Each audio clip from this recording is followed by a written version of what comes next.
সম্পর্ক নাই মানে হলো তোমার সঙ্গে কোরআনের সম্পর্ক নাই। কারণ তুমি কোরআনকে ভালোবাসো না, তাই বলা হচ্ছে কোরআনের সঙ্গে রাজনীতির সঙ্গে সম্পর্ক নাই। আচ্ছা বলুন তো, এই পৃথিবীতে বিয়ে করার নিয়ম নীতি কোরআনে আছে না নাই? আছে। খাওয়ার নিয়ম নীতি কোরআনে আছে না নাই? আছে। ব্যবসা করার নিয়ম নীতি কোরআনে আছে না নাই? তারপরে কি বলে, সব নীতি যদি কোরআনে থাকে, রাজনীতি করার নিয়ম থাকবে না কেন? হ্যাঁ, আপনাদের মতন সাদাবাজি রাজনীতির কথা কোরআন শরীফে নাই। আপনাদের মতন পুকুর লুটের রাজনীতির কথা কোরআন শরীফে নাই। আপনাদের মতন কি বলে জোর জবরদস্তি করে পরের জায়গা দখল করার কথা কোরআনে নাই। নাই তা বলবো না, অবশ্যই আছে। করলে কি হবে সে শাস্তির কথা আছে না নাই? তাহলে সব কথা যখন কোরআনে আছে, আপনি কি করে বলেন যে কোরআনে রাজনীতির কথা নাই? ওরা কি মারা যাবে বলে মনে হয়? আমার তো মনে হয় না যে ওরা চিরকাল থাকবে। যদি বলেন হুজুর এখন বলতেছেন কেন? আমরা শীতে কষ্ট করে বসে বসে মাহফিল শুনতেছি, আর ওনারা চার দোকানে বসে আছে। তাহলে বোঝা গেল এই লোকগুলো খারাপ আর ওরাই ভালো। হয় ওরাই ভালো, আমরা খারাপ নাই, আমরা ভালো ওরাই খারাপ। যারা বাদামের দোকানে বসে আছেন, 1 মিনিট আমার কথাটা শোনেন তো। আপনারা যদি ভালো হন তাহলে চিঠি লিখে বলে দেন যে হুজুর আমরাই ভালো, তাহলে আমরা সবাই বাদামের দোকানে যাই, যে এই বাদাম খাওয়া শুরু করি। আর যদি মনে করেন যে না, যে জায়গায় আছি এটা ভালো নয়, কোরআনের মাহফিলটা ভালো, তাহলে যদি মুসলমানের বাচ্চা হন, বাবা যদি মুসলমান হয়, মা যদি মুসলমান হয়, আর এরকম কোন মৌলবি দিয়ে যদি বাপমার বিয়েটা পড়ানো হয়ে থাকে, আর জন্মের পরে যদি কানে আজান হয়, তাহলে আমি কোরআনের আহ্বানে ডাক দেওয়ার পর 10 মিনিট আর বাদামের দোকানে আপনি থাকবেন না। আর যদি না আসেন, তাহলে বুঝতে হবে আপনার বাপমার বিয়েতে ভেজাল, আপনার জন্মে ভেজাল, আপনার জন্মের পরে কেউ কানে আজান দেয়নি। এই জন্য কোরআনের মাহফিল আপনার ভালো লাগতেছে না। কথা ক্লিয়ার? কথা ক্লিয়ার? যারা বাদামের দোকান থেকে এসে মাহফিলে বসেছেন, তারা একটু বলো তো বাপ, ওখানে কয় হাজার লোক আছে?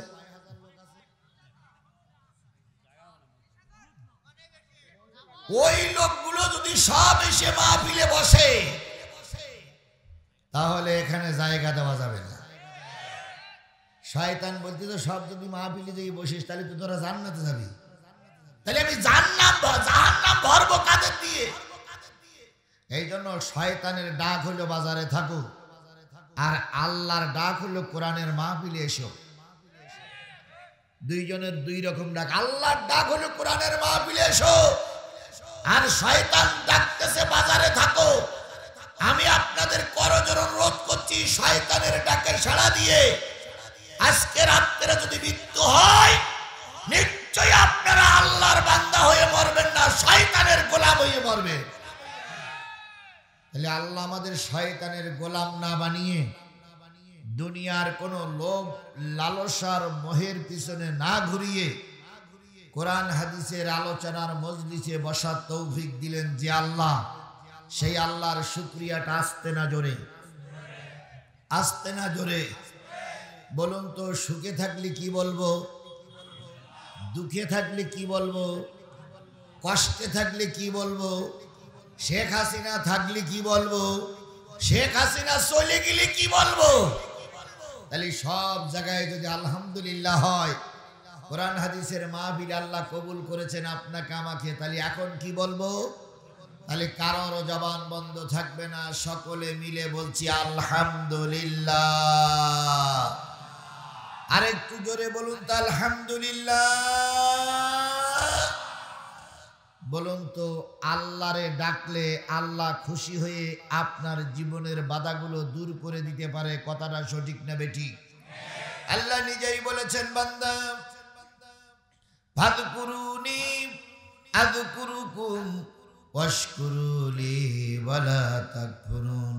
বান্দারে, তুই আমারে ডাক, আমি তোর ডাকে সাড়া দিয়ে দেব।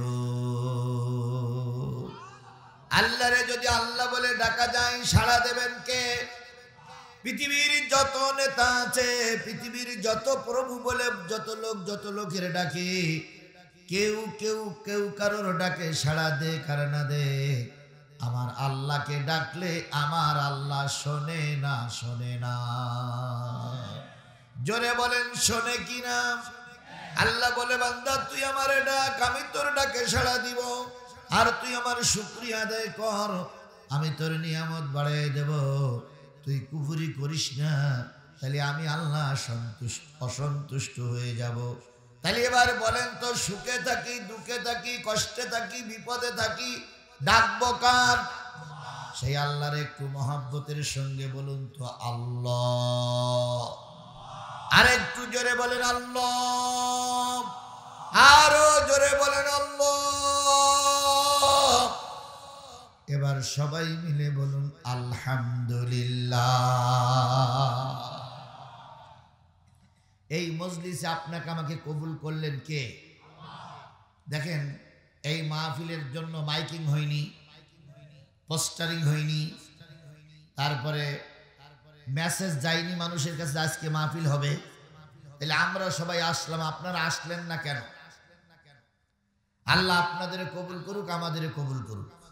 তাহলে আমাদের যারা কবুল করেছে তারা কি বলবো? আলহামদুলিল্লাহ। বিশ্ব মানবতার শ্রেষ্ঠ বন্ধু,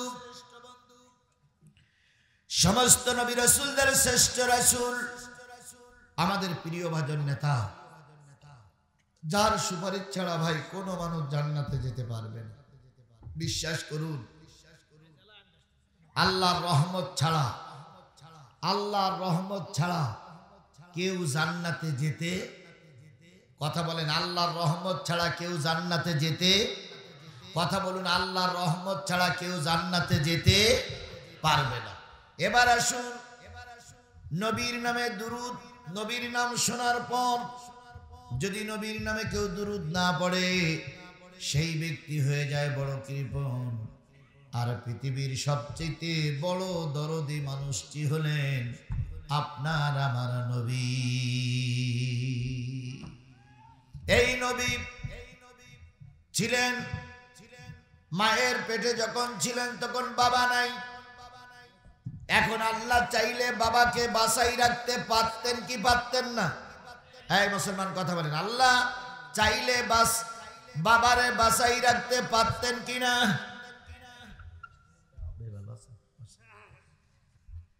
আল্লাহ বাবারা বাঁচাই না রেখে এটাই শিক্ষা দিলেন, যদি কারোর বাবা বেঁচে না থাকে সে যেন আল্লাহ রব্বুল আলামিনকে ভুলে না যায়। এবার বলুন তো, সন্তান যখন 6 মাস মায়ের পেটে, তখন বাবা চলে গেলেন। এই সন্তান আল্লাহর নবী যখন 6 বছর দুনিয়ায়, তখন মাও চলে গেলেন।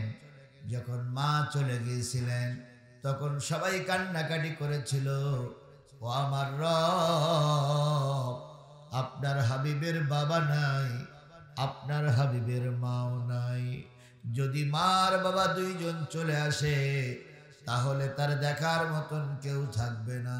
আল্লাহ বলে দিলেন, ফেরেশতারা দুঃখ করো না, বাবা নাই মা নাই, আমি আল্লাহ নিজেই তার জন্যই আছি। নবীজির বয়স যখন 6 বছর পূর্ণ হইলে একটু বাকি আছে, হঠাৎ করে তিনি ছাগল চড়াতেন। আব্দুল্লাহর সঙ্গে ছাগল চড়াচ্ছেন, হঠাৎ করে খেয়াল করলেন একজন ব্যক্তি এসে তার বুকটা চিরে ভিতর থেকে কি যেন বাহির করলো। একটা পাত্রে রেখে দিল, সুন্দর করে ধুয়ে মুছে আবার ফিট করে গেল। নবীজির দারুণ ভয় হলো, না জানি এরা আমাকে মেরে ফেলে কিনা। বাড়িতে গিয়ে হালিমাতুস সাদিয়ার সঙ্গে বললেন, আম্মু, কে যেন এসে আমাকে জবাই করেছে, আমাকে বুক চিরে ফেলেছে। হালিমাতুস সাদিয়া চিন্তা করলেন, এই অবস্থায় যদি ছেলেটা মারা যায়, এতিম বাচ্চাটারে কৈফাত দিতে পারবো না। নিয়ে গেলেন মার কাছে। মার গলা জড়াই ধরে, আমারে 3 নবী, আমাদের নবী বলেছিলেন, আম্মু যখন মাঠে ছাগল চড়াই সন্ধ্যা হয়ে যায়, সবার বাবা সন্তানকে নিয়ে কোলে তুলে নিয়ে বাড়ি যায়, কিন্তু আমি এমন একজন এতিম মানুষ, আমারে কোলে নেবার মতন কেউ হয় না। একদিন আমি খেয়াল করলাম, নবীজি বলতেছেন আমেনার সঙ্গে, একদিন আমি খেয়াল করলাম মেঘ হয়েছে, বৃষ্টি নামা শুরু হয়েছে, সবাই এসে ডাকতেছে আব্দুর রহিম, আব্দুর রহমান, আব্দুল মালিক, আব্দুল খালেক। আমি একটা উঁচু পাহাড়ের উপরে দাঁড়িয়ে দাঁড়িয়ে দেখতেছিলাম আমাকে কেউ ডাকে কিনা। ও আমার মা সবাইকে কোলে তুলে সবাই নিয়ে চলে গেল, কিন্তু মুহাম্মাদের নাম ধরে ডাকার মতন কেউ হলো না। আমিনা বললেন বাবা দুঃখ করো না। নবীজি বললেন মা আমার বাবা কোথায়? উনি মারা গেছে। কোথায় মারা গেছে? কয় মদিনায়।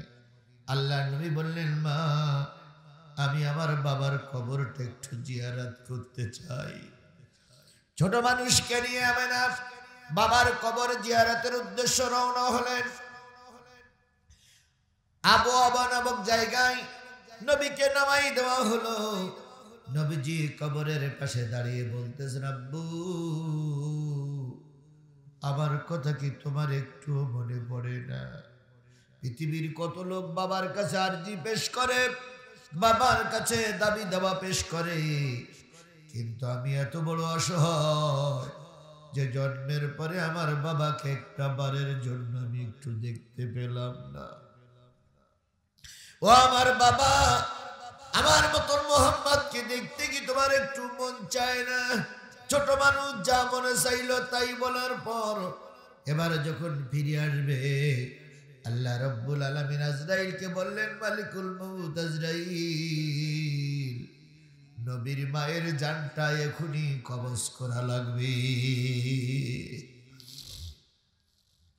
আজরাইল আলাইহিস সালাম কার গোলাম? আপনি আমি কার গোলাম? আজরাইল আলাইহিস সালাম অবশ্যই জান কবজ করবে, হুকুমের একটু অমান্য করবে না। তারপরে আজরাইল আলাইহিস সালামের চাল চলন আচার আচরণ ফেরেশতাদের কান্না দেখে আল্লাহ বললেন মালিকুল মউত রে নবীর মায়ের জানটা কবজ করে নিয়ে এসো। মালিকুল মউত আজরাইল আলাইহিস সালাম জান কবজ করে নিয়ে চলে গেলেন। নবীজি চোখের পানি ফেলতে ফেলতে উম্মে হানি ফুপি আম্মার কাছে গেলেন। ফুপি আম্মার কাছ থেকে যখন মার কাছে গেছে, মাকে যেই মা বলে জড়াই ধরেছে, মা ছিল ঘোড়ার উটির পিঠে, অমনি মা জমিনে পড়ে গেছে। আল্লাহর নবী সেই দিন ময়দানে বসে বসে মার বুকের পরে জড়িয়ে ধরে বলেছিলেন আম্মু বাবা পেটে থাকতে চলে গেল আর তুমি আমাকে এতিম করে চলে গেলে। ও আমার মা, ও আমার বাবা, আমার আর পৃথিবীতে আশ্রয় দেওয়ার মতন পৃথিবীতে আর কেউ নাই। নবীর কেউ পৃথিবীতে আশ্রয় দেওয়ার মতন ছিল না, একজন ছিল আশ্রয় দাতা, তিনি কে? আরেকটু জোরে বলেন তো তিনি কে? আরো জোরে বলেন তিনি কে?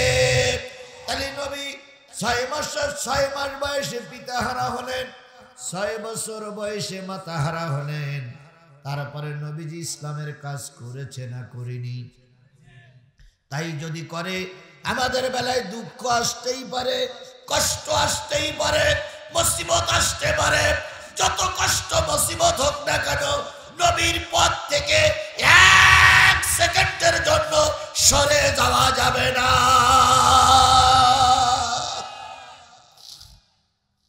তাহলে যে নবী এতিম অবস্থায় ধর্মের কাজ করেছেন, ঘর বাড়ি শূন্য অবস্থায় ধর্মের কাজ করেছেন, সেই নবীর নাম শোনার পরে যদি কেউ দুরূদ শরীফ না পড়ে তার চাইতে বড় কৃপণ আর কেউ নেই। তাই আমরা সবাই মিলে নবীর নামে দুরূদ শরীফ পড়তেছি, কারোর জবান বন্ধ থাকবে না। সাল্লাল্লাহু আলাইহি ওয়াসাল্লাম। বন্ধুগণ, একটা হাফিজিয়া মাদ্রাসা থেকে 2টা ছেলে দস্তারবন্দি হলো। আপনারা কি খুশি হয়েছেন না বেজার হয়েছেন? সবাই মিলে বলুন খুশি হয়েছেন না বেজার হয়েছেন? আপনারা কি মাদ্রাসার টিকাই রাখার পক্ষে না মাদ্রাসা ধ্বংস করার পক্ষে? নিশ্চয়ই আপনারা মাদ্রাসা ধ্বংস করার পক্ষে।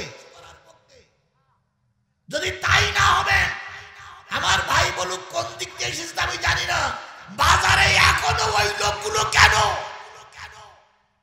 এক কাজ করা যায় ভাই, আমরা আধা ঘন্টা মাহফিল বন্ধ করি, 20 জন করে একটা গ্রুপ হই, বাজারে যে হামলা চালাই, যে কোটা আছে সব কোটারে মেইলিয়ে ধরিয়ে বেঙ্গে মাহফিলে নিয়ে আসা যাক। কি সবাই একমত? হ্যাঁ, তাহলে আরেকটা মামলা হোক।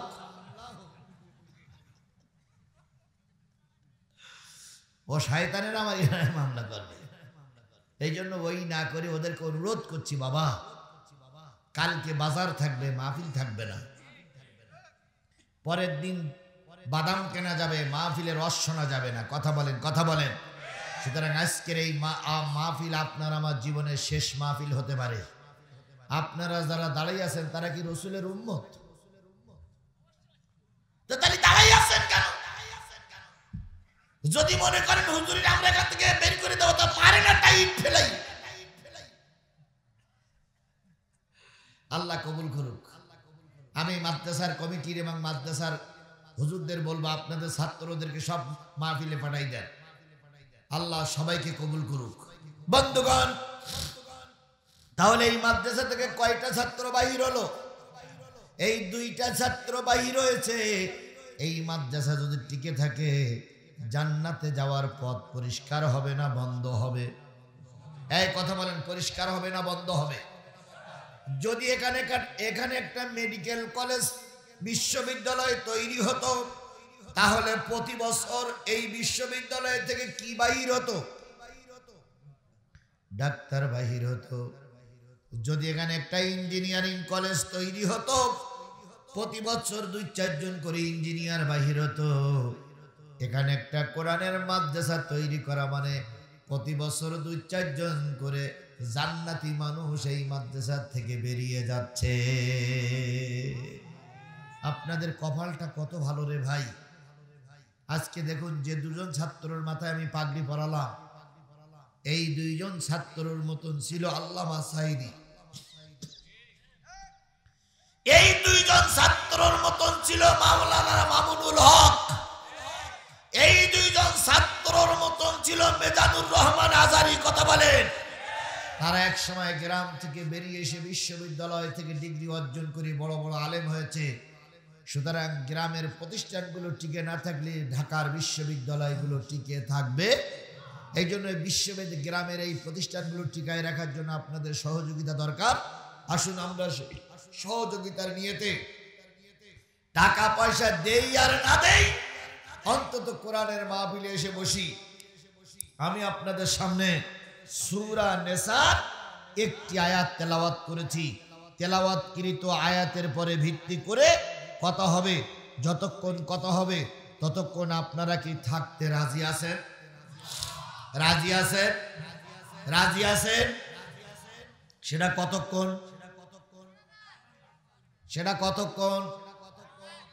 ধরে নেন এখন বাজে 11টা, আর 1 ঘন্টা, 1টা ঘন্টা সময় আল্লাহর কোরআনের মাহফিলে বসে থাকতে হবে।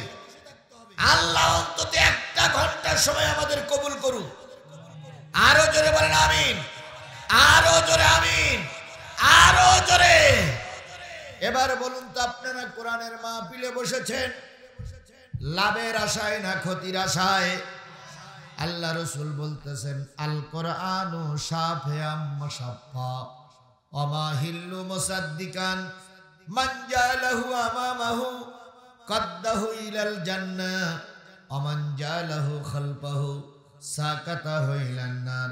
নবী আমার বলেন, এই কোরআন এমন একটা কিতাব, কিয়ামতের দিন কারোর পক্ষে সুপারিশ করবে আর কারোর বিরুদ্ধে আল্লাহর কাছে নালিশ করবে। সাহাবীরা বলেন, ইয়া রাসূলুল্লাহ, কোরআন কাদের পক্ষে সুপারিশ করবে? নবী বললেন, কোরআনের আলোচনা যারা শুনবে, কোরআনকে যারা সামনে রাখবে, এই কোরআন তাদেরকে সুপারিশ করে জান্নাতে নিয়ে যাবে। আর এই কোরআনকে যারা বিপক্ষে রাখবে, বিরুদ্ধে রাখবে, পিছনে রাখবে, এই কোরআন তাদেরকে ধাক্কা দিয়ে জাহান্নামে নিক্ষেপ করবে। তাহলে আপনারা কোরআনের পক্ষে থাকবেন না বিপক্ষে যাবেন? কারা কারা পক্ষে থাকতে রাজি আছেন? দুই হাত উঁচু করে আল্লাহরে দেখান। আল্লাহ এই হাতগুলোরে কবুল করুক। সকলে মিলে বলুন নারায়ে তাকবীর। আরেকটু জোরে বলেন নারায়ে তাকবীর। তোমার নেতা আমার নেতা দুনিয়ার মুসলিম। সম্পর্ক নাই মানে হলো তোমার সঙ্গে কোরআনের সম্পর্ক নাই। কারণ তুমি কোরআনকে ভালোবাসো না, তাই বলা হচ্ছে কোরআনের সঙ্গে রাজনীতির সঙ্গে সম্পর্ক নাই।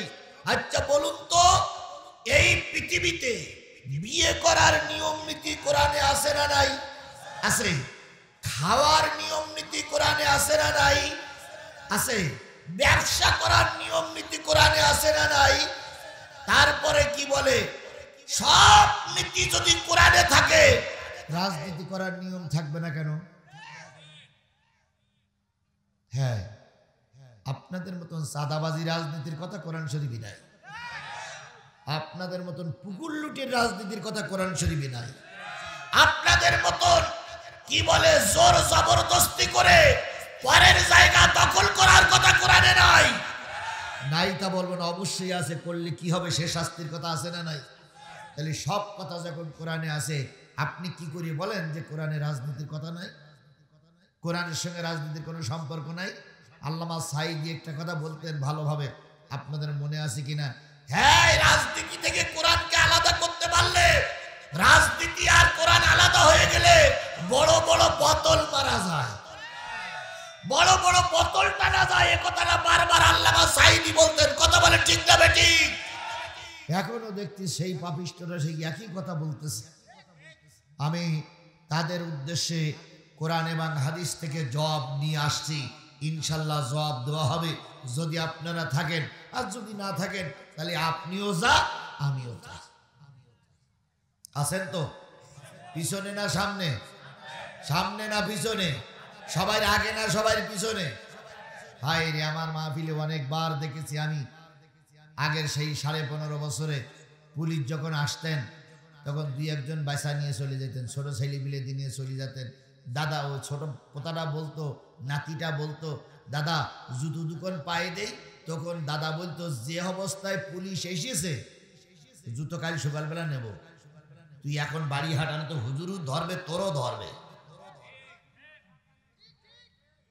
তাহলে সেই অবস্থা পার করে আজকে এই পর্যন্ত আসা লেগেছে। কথা বলেন, কথা বলেন, কথা বলেন। সুতরাং আজকে আমরা ভয় পাবার কোনো সুযোগই আমাদের নাই। তাহলে আমি আপনাদের সামনে ছোট্ট একটা কথা বলে একটা সাইড হতে চাচ্ছি, নতুবা বারবার একটা সাইড নিয়ে ঝামেলা হবে। সেটা হলো এই মাদ্রাসাটা টিকে থাক, এটা কি আপনারা চান? চান? এই মাদ্রাসার এই মাহফিল করতে গিয়ে কর্তৃপক্ষের কত টাকা খরচ হয়েছে বলে মনে হয়? কত টাকা? আমি প্রায় বলি যে জামাত বিএনপির নেতা দাওয়াত না করে দুটো সে আওয়ামী লীগের নেতা দাওয়াত করতে হবে। যদি বলেন হুজুর আপনি আওয়ামী লীগকে এত ভালোবাসেন, হ্যাঁ আমি আওয়ামী লীগকে ভালোবাসি। কারণ 5 জন আওয়ামী লীগ যদি এখানে আসে, 5 আওয়ামী লীগের কাছ থেকে 5 লাখ টাকা নেওয়া যাবে। কিন্তু জামাত বিএনপির যদি 50 জন আসে, 50 জনের কাছ থেকে 5 লাখ নেওয়া সম্ভব না। কারণ দেবে কোথার থেকে? সব তো মামলার পিছনে ব্যয় হয়ে গেছে। আর ওরা তো শুধু খেয়ে কুমিরির মতন বড় হয়ে আছে। সুতরাং ওদের কাছ থেকে নেওয়া সম্ভব, আমাদের নেতাদের কাছ থেকে নেওয়া সম্ভব নয়। আমার ভাইয়েরা, বিএনপি নেতৃবৃন্দ বক্তৃতাও করে গেলেন, দিয়ে গেলেন কত? 20,000।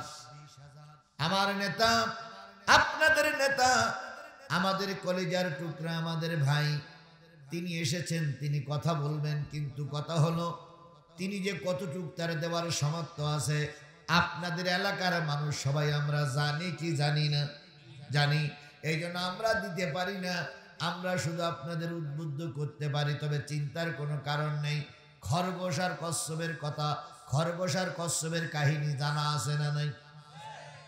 খরগোশ বিরাট ছুট্টি মারে, কচ্ছপ ধীরে চলে, কিন্তু কচ্ছপ জায়গায় যাওয়ার আগে দেখলো আমি তো এখনো আমার সময় বেশি বাকি, আমার যাওয়া পথ আর বেশি বাকি নেই, আমার হাতে অনেক সময় আছে, এখন একটু ঘুমাই নেই। কচ্ছপ বেশি দেখলো আমার ভাই ঘুমাচ্ছে, আমি যদি ঘুমাতে যাই জায়গায় পৌঁছতে পারবো না।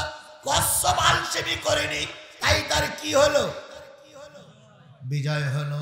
আমরা টাকা দিতে পারি না, পয়সা দিতে পারি না, কিন্তু আমরা চাই এই সমাজটা কোরআনের সমাজ হয়ে যায়। আর কোরআনের সমাজ যদি হয়, শয়তানেরা যে পরিমাণ খাইছে আর খাইতে পারবে না। গত পরশুদিন সাংবাদিকরা গবেষণা করে একটা জিনিস বুঝাইছে, সেটা হচ্ছে শেখ হাসিনার বোন নাম হইল শেখ রেহানা। শেখ হাসিনার বুড়ির নাম কি? শেখ রেহানা যে পরিমাণ খাইছে তাতে হিসেব করে দেখা গেল ২৮,০০০ লক্ষ কোটি টাকা। ২৮,০০০ লক্ষ কোটি টাকা খাইছে এই বাংলাদেশের টাকা। তাহলে যদি শেখ রেহানা খেয়ে থাকে এই, তাহলে শেখ হাসিনা কতটা খাইছে? এখন আমরা তো গ্রাম এলাকার মানুষ, এই ২৮,০০০ কোটি টাকা এ তো আমরা বুঝবো না। উনি ধারণা দেশে যে ২৮,০০০ কোটি টাকা যদি ফিরি, ২৮,০০০ লক্ষ কোটি টাকা যদি ফিরিয়ে আনা যায়, বাংলাদেশের পদ্মা সেতু করা যাবে ৯৫টা। তাহলে এক গুণ খাইছে ৯৫টা পদ্মা সেতু, তাহলে বড়টা কি খাওয়া খাইস? চিন্তা করেন, বড়টা তাহলে কি খাওয়া খাইছে? পুরো দেশটারে আর কয়টি থাকলে খেয়ে ফেলতো ভাই।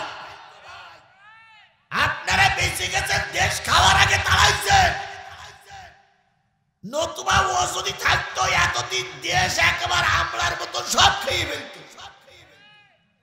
আল্লাহ ওদের থেকে আমাদের বাঁচাইছে, আলহামদুলিল্লাহ। আমি আপনাদের সামনে যেটা বলতে চাচ্ছি সেটা হলো, এই মাহফিলটা করতে গেলে কর্তৃপক্ষের প্রায় ২ লাখের উপরে টাকা খরচ। এই ২ লাখ টাকা যদি এরা খরচের টাকা উঠাতে না পারে, প্রতিষ্ঠানটা চলবে কি করে? এখন যা দান করেছেন, কি বলে বিএনপির ভাইরা যা দান করেছেন, আগের হুজুর যা দান নিয়েছেন, সব মিলে এখনো ৫০-৬০ হাজার হয়েছে কিনা আল্লাহই ভালো জানে, আমার সভাপতি ভালো জানে। তাহলে এই মাহফিল, এই মাদ্রাসা কি বন্ধ হবে? এই কথা বলেন, মাহফিল আর এই মাদ্রাসা কি বন্ধ হবে? যদি বন্ধ না হয়, তাহলে আমি আপনাদের কাছে দাবি করব, এই হেফজখানাটা টিকাই রাখার জন্য আপনাদের পক্ষ থেকে বড় একটা অনুদান আমি আশা করছি। সে অনুদানটা হোক আজকে ৫০টা টাকা, খুব বেশি না, ৫০টা টাকার একটা অনুদান আপনাদের কাছ থেকে আমি নগদে চাচ্ছি। আপনারা কি রাজি আছেন? রাজি আছেন? রাজি আছেন? মাঠে এখন কোন ফসল? ধান আর আলু না? দিনাজপুরের মাটিতে আলু হয় ব্যাপক। আচ্ছা, যদি আল্লাহ আলু ঘরে আনতে না দেয়, আপনি জীবনেও আনতে পারবেন না। ধান লাগাচ্ছেন, যদি আল্লাহ না দেয় তা আনতে পারবেন না। এই জন্য ফসলটা ঘরে আসুক, এই জন্য আল্লাহর রহমত কামনা করে যদি টাকা থাকে ৫০টা টাকা এই মাদ্রাসায় দান করতে হবে। আপনারা কি আমার সঙ্গে একমত? একমত? কারা কারা দিতে রাজি আছেন একটু হাত তোলেন তো দেখি, মাদ্রাসার পক্ষে কারা আছে? যে কটা লোক হাত তুলবে না, এ কটা সব কটা আপনি লোক, এরা মাদ্রাসার বিপক্ষে। এবার হাত দেন, সবাই হাত দেন, আমিও হাত দিচ্ছি। আপনার কাছে ৫০ টাকা চাইছি, ৫০ টাকা যদি না থাকে তাহলে ২০টা টাকা দেবেন, ২০ টাকা না থাকলে ৩০ টাকা দেবেন। আচ্ছা, আমার নেতার পক্ষ থেকে আসছে একটা দান, নাম না বলি, এই শুধু দেখাই দিলাম। বন্ধুগণ, কোন সূরা, কয়টা আয়াত, কত নম্বর? ৫, ১০, ৯, কই বলেন? Nargis ১ bag cement. ৫, ১০, ৯ কত? ৫৯ নম্বর আয়াত। এই আয়াতটা যখন নাজিল হয়, আল্লাহর নবী তখন সবে মাত্র মদিনায় যে একটা রাষ্ট্র তৈরি করেছে, চারিদিকে ইহুদি দিয়ে ঘেরা, খ্রিস্টান দিয়ে ঘেরা, ইসলাম বিদ্বেষী দিয়ে ঘেরা, সেখানে হাঁটি হাঁটি পা পা করে রাষ্ট্র তৈরি করেছে। রাষ্ট্রের বয়স হয়েছে কেবল মাত্র 6 মাস। কয় মাস? এই মুসলমান কথা বলেন, কয় মাস? স্বৈরাচারকে হাঁটিয়ে নতুন সরকার গঠন হয়েছে আমাদের দেশে কয় মাস? 6 মিলে গেল, বোঝেন তো? 6 মাসের মাথায় আল্লাহ রসুলের কাছে একটা বিরাট কঠিন বিচার হাজির হলো। সে বিচারটা হলো, ওই সমাজের সবচেয়ে বড় ইহুদি লিডার যিনি ছিলেন, তিনি একটা চুরি করেছেন, চুরি করে ধরা পড়েছে।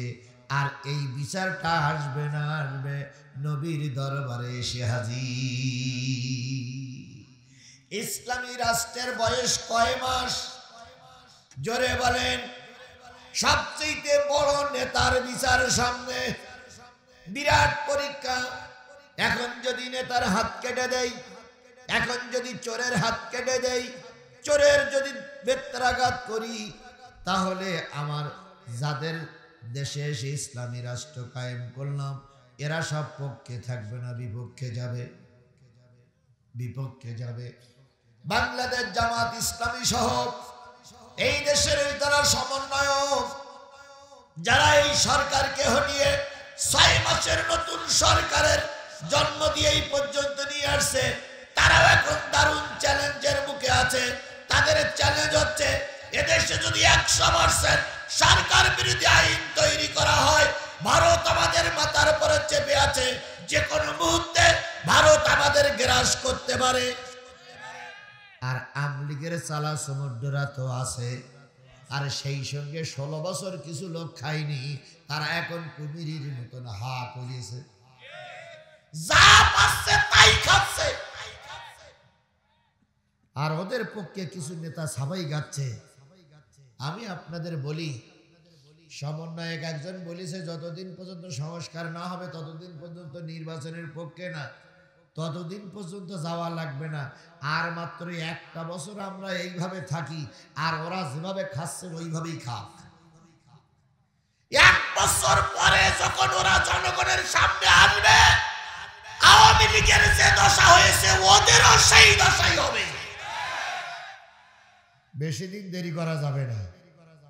ওনারা শুধু উঠি পড়ি লেগেছে, এক্ষুনি ভোট দিতে হবে, এক্ষুনি ভোট দিতে হবে, এক্ষুনি ভোট দিতে হবে।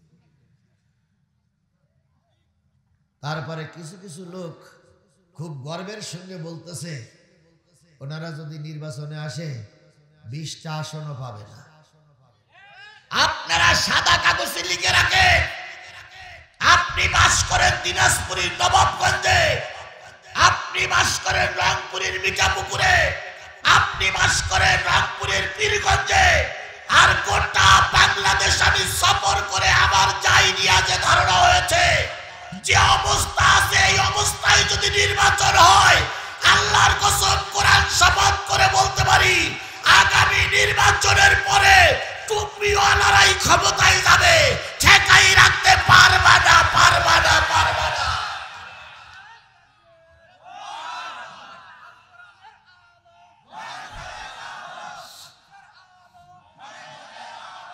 বাংলাদেশের শোনো নবাবগঞ্জের মুসলমানেরা, বাংলাদেশের প্রতিটা জেলায় আমার সফর করা হয়েছে। আমি যা বুঝেছি, মানুষ শুধু অপেক্ষায় আছে আগামী নির্বাচন আসতেই আল্লাহর কসম হিন্দু, মুসলিম, বৌদ্ধ, খ্রিস্টান এরা সবাই কোরআনের পক্ষে সাপোর্ট করার জন্য অপেক্ষায় আছে। আপনারা কারে ভয় দেখান? বলে 20টা আসনের বেশি পাবে না। বৃক্ষ তোমার নাম কি, ফলে পরিচয়? জ্বর হয়েছে আমার গায়ে কত ডিগ্রি জ্বর আছে এটা পরীক্ষা করতে গেলে আমার কাছে এসে বসা লাগবে। ওই আমেরিকায় বসে কত ডিগ্রি জ্বর চলতেছে বোঝা যাবে না। কথা বলে ঠিক না ঠিক? আপনাদেরকে রাজনীতি করতে গেলে মানুষের সামনে আসা লাগবে। টেলিভিশনের সামনে দুই চার কথা বললাম, মানুষের সামনে কিছু দালাল দালাল দালাল। আপনারা যারা নেতা, আপনাদের পিছনে যে কটা খাত আছে সব কটা দালাল। কেবলমাত্র নিঃস্বার্থভাবে একটা দল এই বাংলাদেশে, নেতা কর্মী সবাই নিঃস্বার্থভাবে কাজ করে। আমি ওই দলটার নাম নাই বললাম, ওটা অবশ্যই আপনারা বুঝতে পারবেন, কারণ আপনারাই একেবারে পাগল না।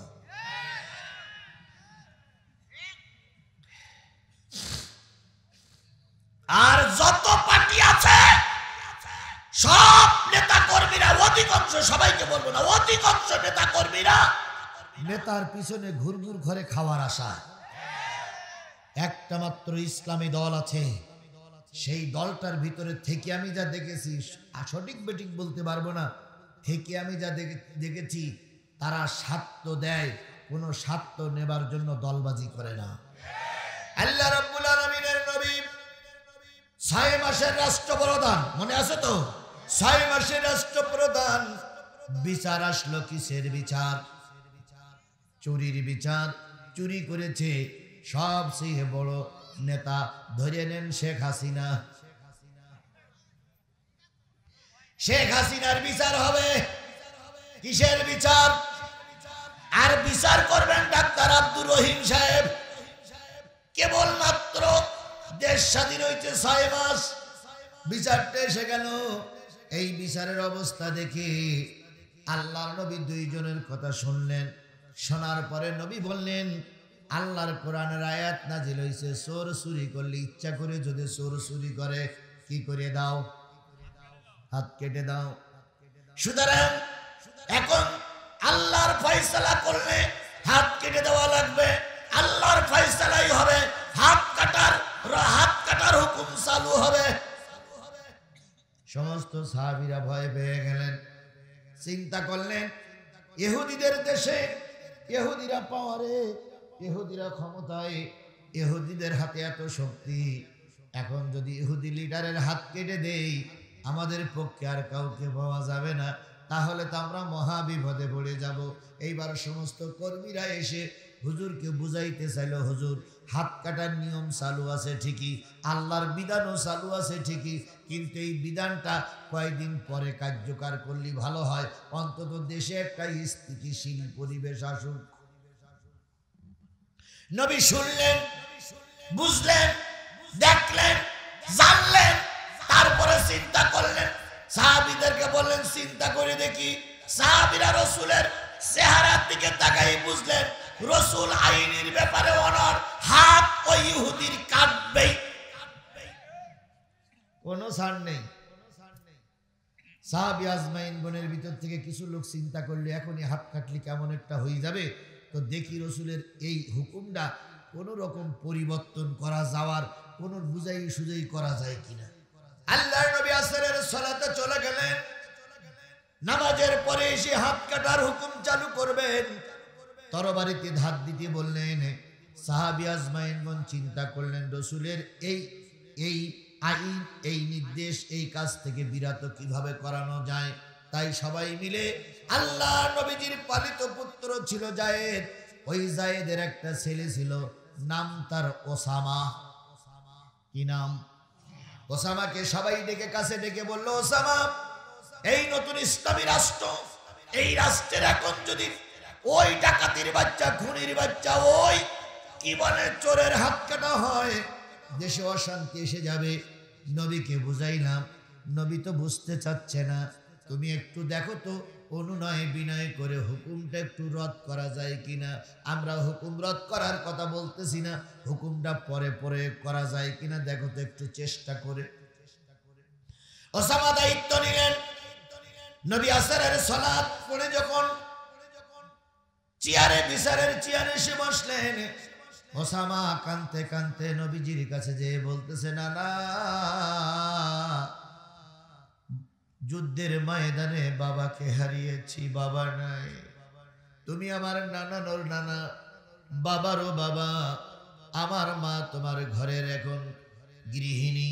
ও আমার নানা, তোমার কাছে জীবনে কোনো দাবি করিনি, তুমি না খাওয়াই রাখলে আমি কোনো প্রতিবাদ করিনি। খেজুর খাওয়াইছো প্রতিবাদ করিনি, এরপরে একটু পানি খাওয়াইছো প্রতিবাদ করিনি, আজকে শুধু একটা দাবি নিয়ে এসেছি, না না এতিম সন্তানটার দাবি তুমি ফেলাইয়া দিও না। পিছনে কথা না বলি, এতিম সন্তানটার দাবি তুমি ফিরাইয়া দিও না। নবীজির চোখ বেয়ে টপ টপ করে পানি পড়তেছে আর বলতেছে, ওসামা রে, তোর চেহারার দিকে যখন তাকাই তখন তোর বাবার কথা মনে পড়ে, তোর বাবার হত্যার কথাগুলো আমার স্মরণে আসে। তুই কি দাবি করতেছিস বল। নবীজি বললেন, ওসামা বললেন, নানা জান আপনি কি আমার দাবিটা রাখবেন? নবীজি বললেন, চেষ্টা করব। ওসামা এবার মুখের পরে মুখ লাগায়ে, দুই গালে দুটো চুমা দিয়ে, ঠোঁটের পরে ঠোঁট লাগায়ে একটা খেজুরের অংশ নিজে খাইলেন আর একটা খেজুরের অংশ নানাকে খাওয়াই। বললেন, নানা আপনার সাথী সঙ্গীদের সবার একটা মত যে এই ইহুদির হাতটা একটু পরে কাটা হোক, এখন ইহুদির হাত কাটার দরকার নাই। যদি ইহুদির হাত কাটা হয় তাহলে এদেশে অশান্তি বেঁধে যাবে। এইটা আমার একটা দাবি, আমারও মত, দাবিটা রাখা যাবে কিনা? আল্লাহর নবী এতক্ষণ শান্তশিষ্ট ছিলেন, নবীজির চেহারার ভিতরে হাস্যোজ্জ্বল চেহারা ছিল। যেই না শুনলেন হাত কাটা যাবে না, নবীর আগুনের মতন জ্বলে উঠে বললেন, ওসামা ময়দান ছেড়ে দাও, আল্লাহর আইনের কাছে পৃথিবীর কোন মানুষের আইন টেকবে না।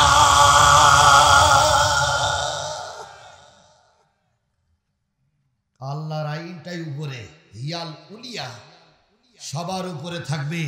কার আইন? জোরে বলেন, সবার উপরে থাকবে কার আইন? সেই আইনই আল্লাহ বলল রাজনীতি করো কোরআন দিয়ে।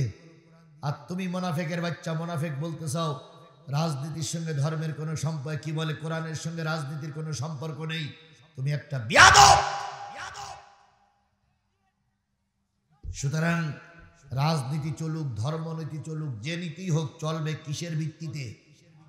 জোরে বলেন, কিসের ভিত্তিতে? কিছু লোক আজকের সমাজে আমরাও মনে করতেছি যদি হুকুম জারি না করে ক্ষমা করা যায়, কিছু লোক হয়তো আমাদের দলে আসবে। আপনারা লিখে রাখে, বাংলাদেশ আওয়ামী লীগের নেতা কর্মী ও যতই কায়া পাল্টাক, ও আমাদের দলে, বিএনপির দলে আসবে, দল তারে ধ্বংস করার জন্য, ভালো নিয়তে আসবে বলে আমার মনে হয় না। তবে হ্যাঁ, কিছু কিছু লোক তওবা তিল্লা করি ভালো হতে পারে। ওমরের মতন লোক যদি ভালো হতে পারে, দুই চারজন ভালো হবে না এমন কোনো কথা নাই। কিন্তু যে ব্যক্তি অন্যায়কারী, তওবা খালেজ ভাবে না করলে অবশ্যই তার বিচার এই বাংলার আদালতে হবে। আমার নামে 20টা মামলা, যারা মামলা দিয়েছিল তারা ছিল ওই আওয়ামী লীগের ইউনিয়ন সেক্রেটারি। তো কয়েকদিন আগে সেক্রেটারি সাহেব আমার দেখে, আমি দেখলাম সেক্রেটারি সাহেব, ইউনিয়ন আওয়ামী লীগের সেক্রেটারি সাহেব একটা পাড়নে বসে আছে, মাথায় একখান টুপি, হাতে একটা তসবি, আর এই একখান হাজি রুমাল গলাতে ঝুলিয়ে রেখেছে। তো আমার দেখিবার বলছে, জিহাদি ভালো আছো? তাই বললাম, তোমার এ বেশভূষা হইল কি করি? মাথায় টুপি, গায়ে পাঞ্জাবি, হাতে তসবি, আবার মুখে খোসা খোসা দাড়ি, ঘটনাটা কি? বলতে, বন্ধু কিছু মনে করিও না, আগে ছিলাম আওয়ামী লীগ, এখন হয়েছি জমাত। এখন হয়েছে কি? জমাত, জামাত ইসলাম বলতে পারে, বলে এখন হয়েছি জমাত। তাই তুমি কার হাতে হাত দিয়ে জমাত ইসলাম করতে? কারের হাত টাত দিয়ে না, আওয়ামী লীগ বাদ দিয়ে এখন জমাত করতেছি। এবং তুমি জানো যে জমাত করতে গেলে কি লাগে? কিছু লাগুক আর না লাগুক, আমি এখন জমাত। বলুন তো, ওরা কি প্রকৃত হয়েছে কিনা আমি জানি না, কিন্তু বেশভূষা দেখে গিয়ে বোঝা গেল ওরা প্রকৃত হয়নি। ওরা শুধু শেখ হাসিনার ডাকের আহ্বানে আছে। ওদের টার্গেট শেখ হাসিনা আবার যদি আসতে পারে, তলপি তলপা টুপি জায়নামাজ নদীতে ফেলে আবার ওরা শেখ হাসিনার পিছনে ন্যাংটা হয়ে নাচবে, আর এই দেশটারে আবার ধ্বংসের দ্বার প্রান্তে নিয়ে যাবে ওরা। আপনি সঠিক থাকুন। বিজয়ের মালা কার হাতে? জোরে বলেন, কার হাতে? লোক দিয়ে যদি বিজয় অর্জন করা যেত, তাহলে বদরের প্রান্তরে 300 মানুষ বিজয় অর্জন করতে পারত না। লোক থেকে যদি বিজয় অর্জন করা যেত, তাবুকের ময়দানে রাসূল জিততে পারতেন না।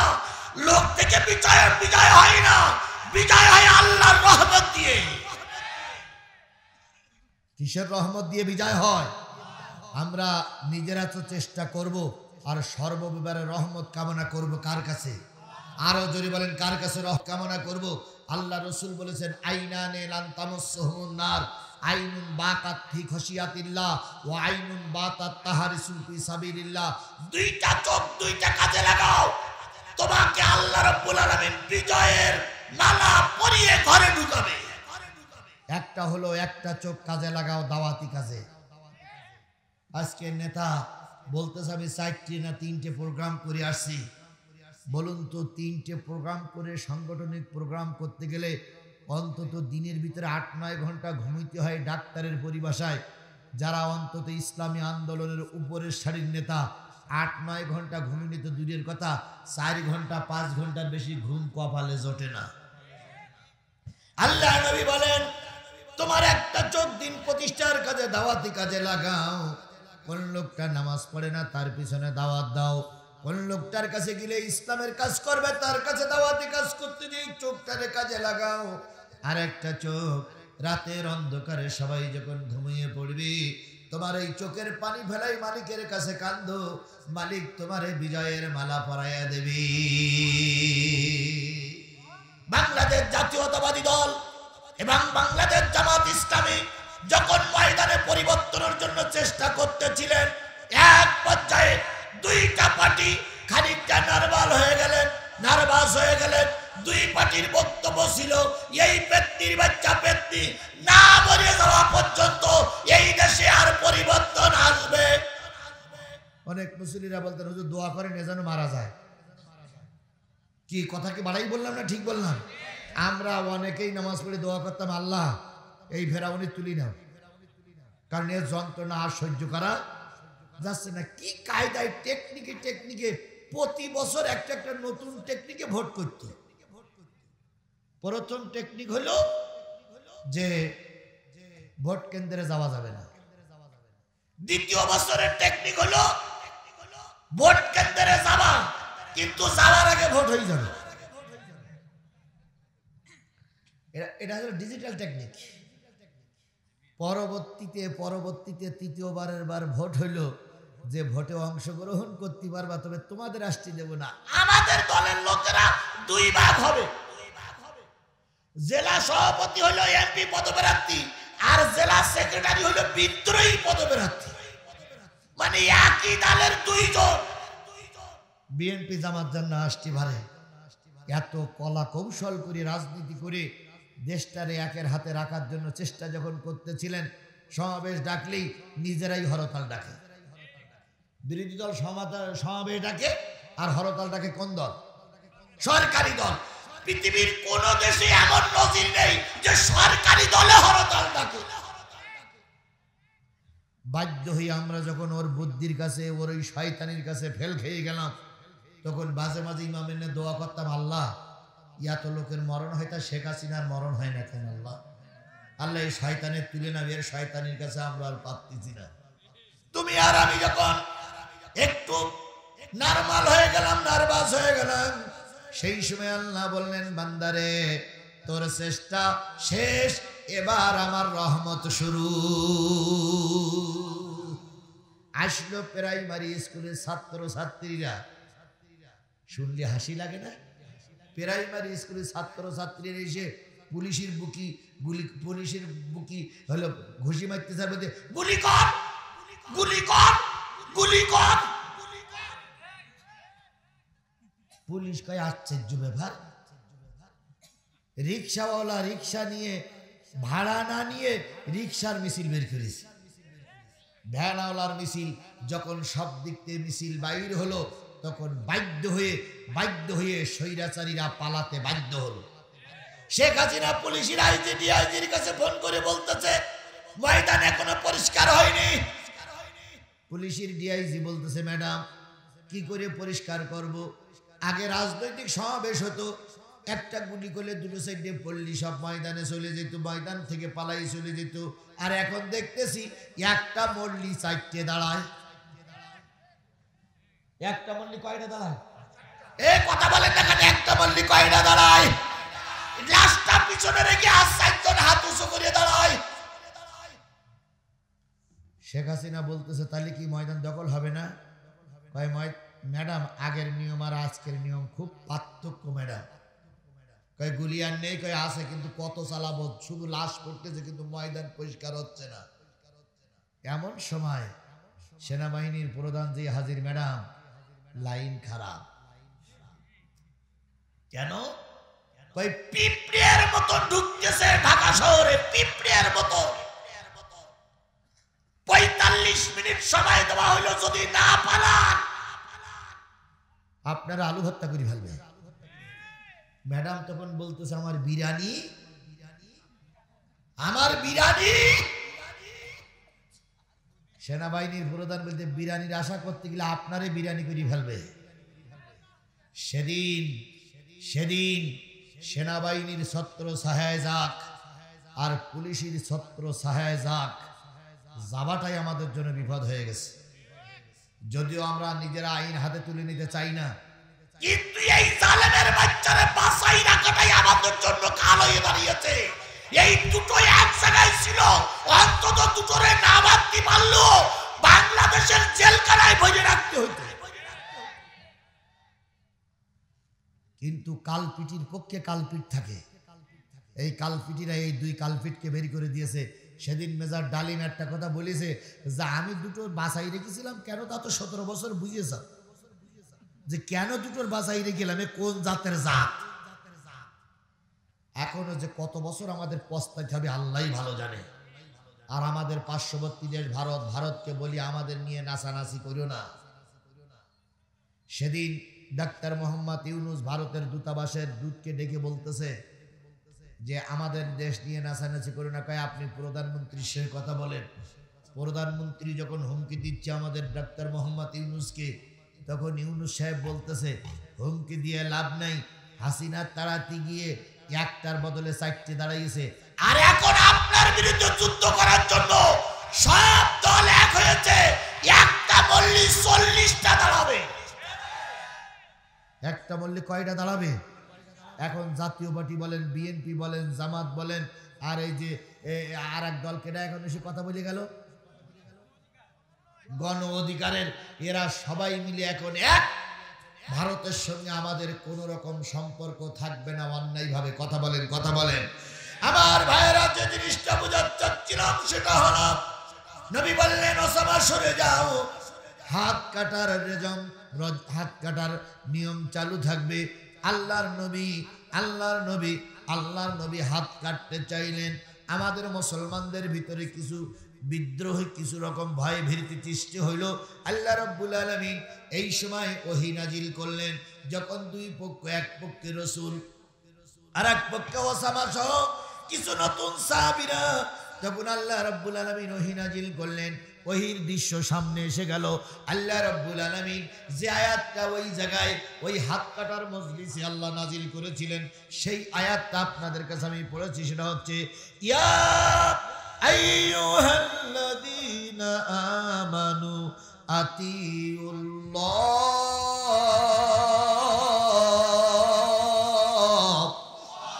ওহে রাসূলের সামনে বসা ঈমানদারেরা, ওহে রাসূলের সামনে দাঁড়ানো ঈমানদারেরা, ওহে রাসূলের কাছে অনুরোধকারী ঈমানদারেরা, আল্লাহর আনুগত্য করো, রাসূলের নেতৃত্ব মেনে নাও। কাউলিল আমরি মিনকুম, তোমাদের ভিতর থেকে ইসলামের আমির যারা নির্বাচিত হবে তাদেরকেও মেনে চলো। এটা কার নির্দেশ? আরো জোরে বলেন, কার নির্দেশ? তার মানে আল্লাহ রাসূল চাচ্ছে ওই ইহুদির হাত কাটতে হাত কেটে দাও, ভয় পেও না, তোমাদের জন্য আল্লাহই যথেষ্ট। আধারে ভয় পেও না, আধারে ভয় পেও না, আলো আছে আড়ালে, জালিমেরা পালিয়ে যাবে তুমি উঠে দাঁড়ালে। আধারে ভয় পেও না, আধারে ভয় পেও না, আলো আছে আড়ালে, জালিমেরা চলে যাবে তুমি রাস্তায় দাঁড়ালে।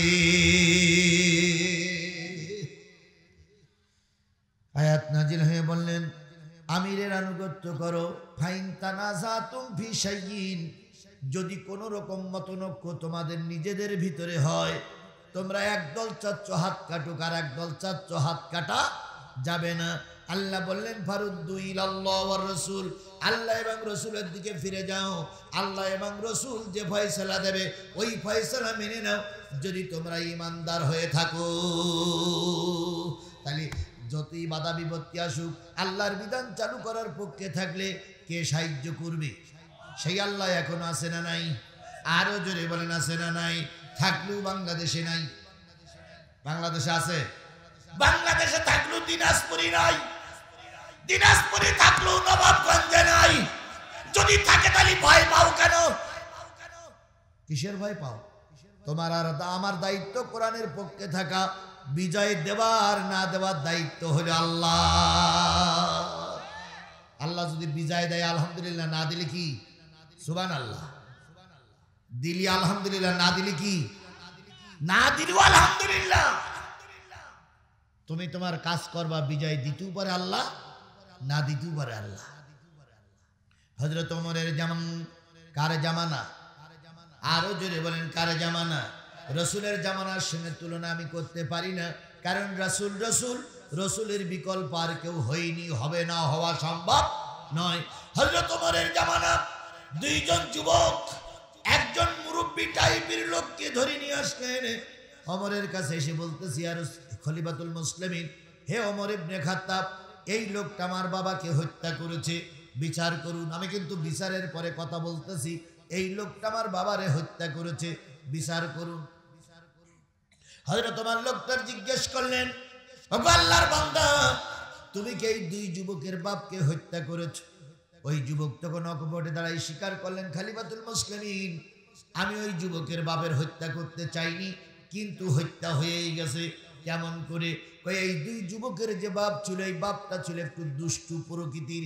এই লোকটা আমি বিদেশ থেকে ব্যবসা করতে এসেছি, উটির পিঠে যখন মাল নিয়ে চলে যাচ্ছিলাম, এই লোকটা আমার উটকে লক্ষ্য করে বারবার পাথর ছুটতেছিল, আমার উট বারবার মাথা ঘুরাচ্ছিল।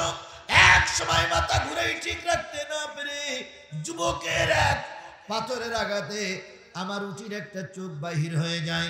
উটটা যখন তার নিজের শব্দে কান্নাকাটি করতেছিল, আমার ভিতরে একটু কঠিন অবস্থা ধারণ করি আমি নিচে নেমে ওই পাথরটা উল্টে ব্যাগে দিলাম, আর ওই পাথরটা বুড়োর মাথায় লেগেছে।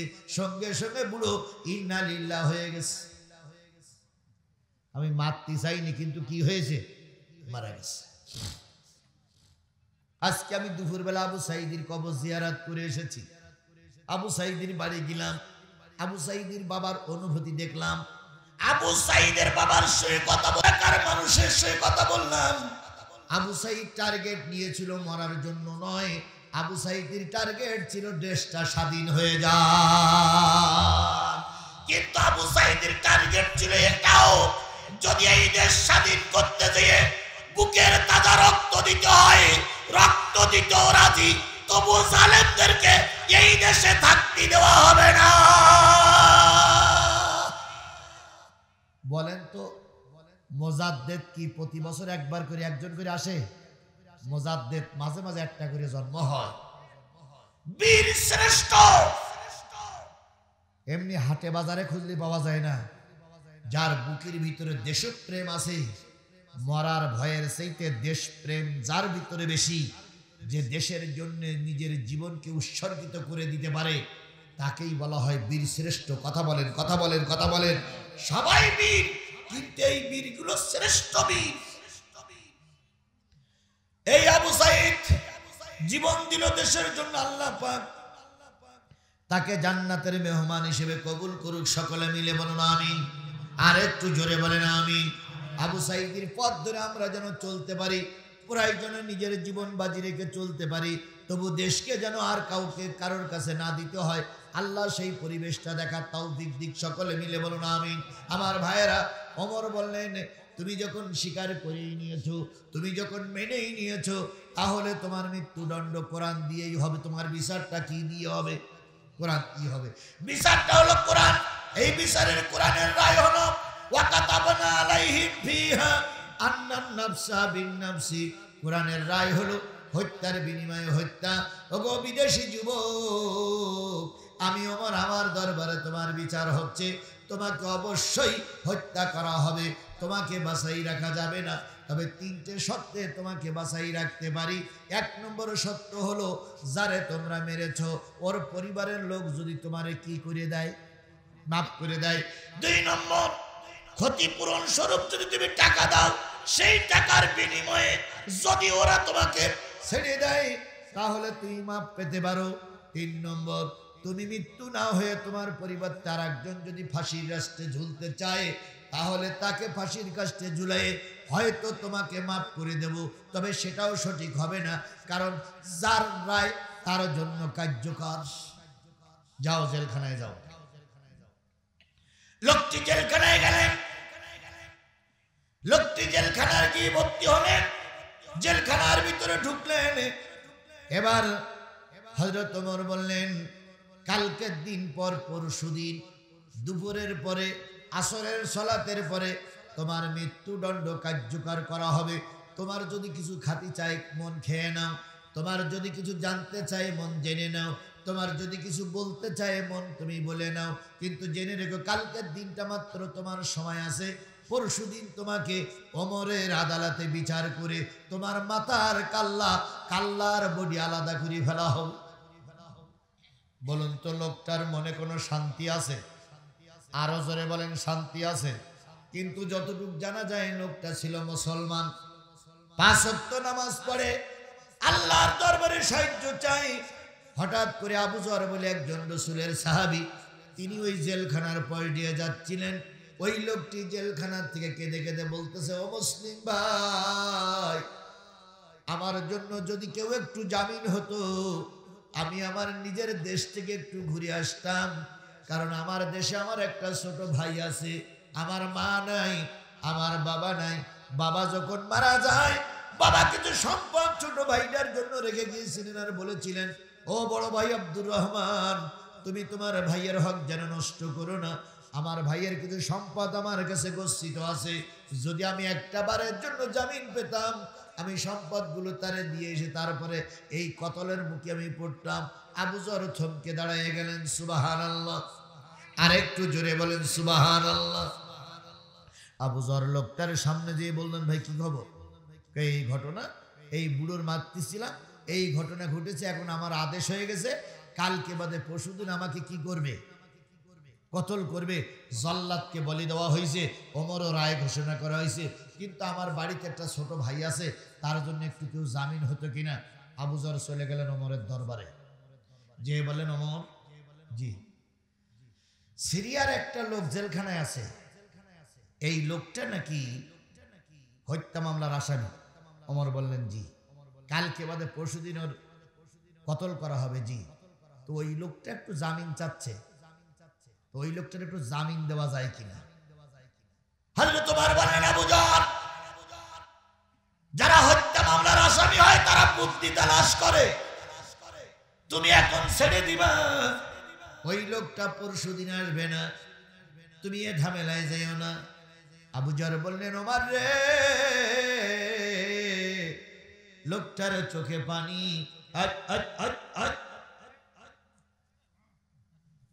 লোকটার চোখে পানি, লোকটার মাথায় টুপি, লোকটা দেখে মনে হলো একজন মুসলিম।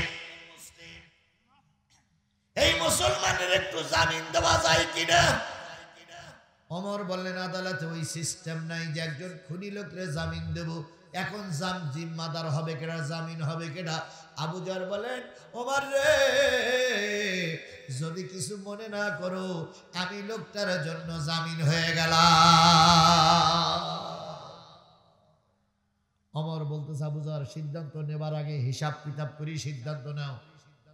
এই ভাই, আপনারা উঠতেছেন কি? 12টা বেজে গেছে নাকি? বেশ, আর 2-3 মিনিট বাকি আছে, আমি কথাটা শেষ করি, দোয়া করি, চলে যাই। আজকে যেহেতু লোকজন কম শীতের কারণে, আর এক এক নেতা গেছে 20-50 জনকে সয়ে করে নিয়ে চলে গেছে, বিএনপির নেতা গেছে 50 জন নিয়ে গেছে, জামাতের নেতা গেছে আরো 30-40 জন সেই সঙ্গে চলে গেছে। লোক করে বায়ান কালেকশন করা হয়ে গেছে, হুজুররা দেখেন বাচ্চা কাচ্চা সব নিয়ে চলে গেছে। তাহলে আমরা এখন বিরাট বিপদে পড়িস। আপনারা বাইরেতে এসে শুনতে এসে বিপদে পড়েছেন, আর আমি সাতক্ষীরাতে ওয়াজ করতে এসে বিপদে পড়ে গেছি। ওরা সব বিপদ উত্তর হয়ে চলে গেল, আর আমার এই বিপদে ফেলাই রেখে গেল। ভাই এখন আপনারাও যদি চলে যান তা আমার পাশে থাকবে কারা?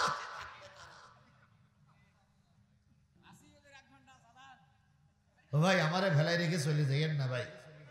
আগে একটা ওয়াজের একটা ভাব ছিল, কি ভাব ছিল বলেন তো? আগে সবাই জানতো যে সরকার ক্ষমতায়, আর জিহাদি যদি মঞ্চে ওঠে তো সরকারের বিরুদ্ধে গাবেই, কি তাই একটা ভাব ছিল না ভাই আগে? যে জিহাদি যদি মঞ্চে উঠতে পারে তাহলে উঠেই সরকারকে ধোবে। এই জন্য বুড়ো মানুষও লাঠি নিয়ে আসতো, বুড়ো মানুষও লাঠি নিয়ে আসতো। এরকম একেবারে 90 বছরের বুড়োর একদিন জিজ্ঞেস করতেছি যে সবাই রাজি আছেন তো? বুড়ো লাঠি উঁচু করে বলতে, হুজুর আমি রাজি। আমি বললাম কারোর হাতে লাঠি নিয়ে আপনার কাছে কেন? তো বলতেছে, বুড়ি বলতেছে যে যাচ্ছ তো জিহাদির ওয়াজে, গিলি তো শুধু ক্যাসাল হয়। বুড়ো তখন বলি তাহলে তো লাঠি কাল দে। আমি বুড়ির লাঠি নিয়েছি হুজুর, আজকে বুড়ির লাঠি দিয়ে চালাবো। তো সেই জন্য সেই সময়ের মানুষ সব সময় অপেক্ষায় থাকতো কি হয়। আরেকটা জিনিস, অর্ধেক হজ হয়ে গেলি পার আমলিগির লোকগুলো চোখ মুখ টানাটানি করতো, পুলিশ চারিপাশে এসে ঘিরে ধরতো, আর আপনারা একবার তাকাতেন আমার দিক, আর একবার তাকাতেন পুলিশের দিক। আপনাদের ধারণা হলো পুলিশ যদি ধরতে যায় তাহলে পুলিশের ঠ্যাং গুঁড়ো করবো। এই যে একটা আগ্রহ, যারে বলে টান টান উত্তেজনা, এই টান টান উত্তেজনা দেখার জন্য ওয়াজ শুনতে আসতো না, কিছু মানুষ ওই টান টান উত্তেজনা দেখার জন্য আসতো। আর পুলিশের পরে তো সবাই রাখছিল, শুধু চিন্তা করতে হুজুর শুধু বলবে ধর, আর আমরা ধরিয়ে মারি বাড়ি আসবো, মামলা যা হয় গ্রামের লোকে হবে, আমার তো দেখতে হবে না। এই জন্য আপনারা গোপনে মারার জন্য আসতে, কিন্তু এখন সেই পরিবেশ নেই। এই জন্য শ্রোতা কিছুক্ষণ থেকে চিন্তা করে যে আগে যেরকম একটা হাঁকাহাঁকি হইতে এখন তার হচ্ছে না, হচ্ছে বাড়ি গিয়ে শুয়ে থাকে। এই জন্য প্রায় জায়গার ওয়াজগুলো এখন লোক এমনি একটু কম। তাছাড়া লোক যে বিপক্ষে চলে গেছে তা নয়, সব লোক ঠিক আছে, কিন্তু ওই যে খেলার ভিতরে উত্তেজনা নেই। দেখবেন যে খেলার দুই পার্টি শক্তিশালী থাকে সেই খেলা দেখতে শ্রোতা বেশি যায় না কম যায়। কিন্তু এক পার্টি হলো নবাবগঞ্জ, আর এক পার্টি আসছে ঢাকার থেকে, তখন লোকে চিন্তা করে নবাবগঞ্জের পার্টি তো হেরেই যাবে, ও সেই বাড়ি বৈশটা। এখন তো আওয়ামী লীগ হেরেই গেছে, এই জন্য আর এই খেলা দেখতে খুব একটা লোক আসতে চায় না। যে কটা আসে এই কটাই নির্ভেজাল। এখন যে কয়জন আসছিলেন টুকটাক করতে করতে সবাই যদি চলে যান, সে মাইকলা পয়সাও দেখেন চলে গেছে। হায় রে আল্লাহ, হুজুর বলেন দেখেন মাইকলা নেই, তাহলে আমি কান নেব, আপনিও যাবেন বলে নিয়োগ করতেছেন মনে।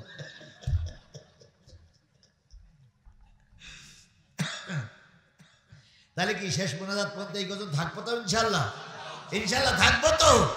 দেখি কত তাড়াতাড়ি শেষ করা যায়। আমার ভাইরা, আল্লাহর নবীর সাহাবী হযরত ওমর বলেন, আবু যর জামিন হয় না, জামিন হলে কিন্তু তোমাকে কতল হওয়া লাগবে।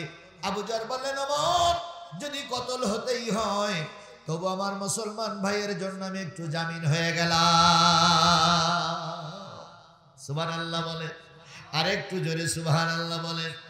এবার ওমর লোকটার ডেকে বললেন, তোমার আসতে কতক্ষণ লাগবে? কয় খলিফাতুল মুসলিমিন, আমি আমার দেশে যাব, ভাইটারে নিয়ে বসবো, ভাইয়ের যে সম্পদ আছে সেগুলো বুঝাই দেব, দিয়ে আমি ফিরে আসবো।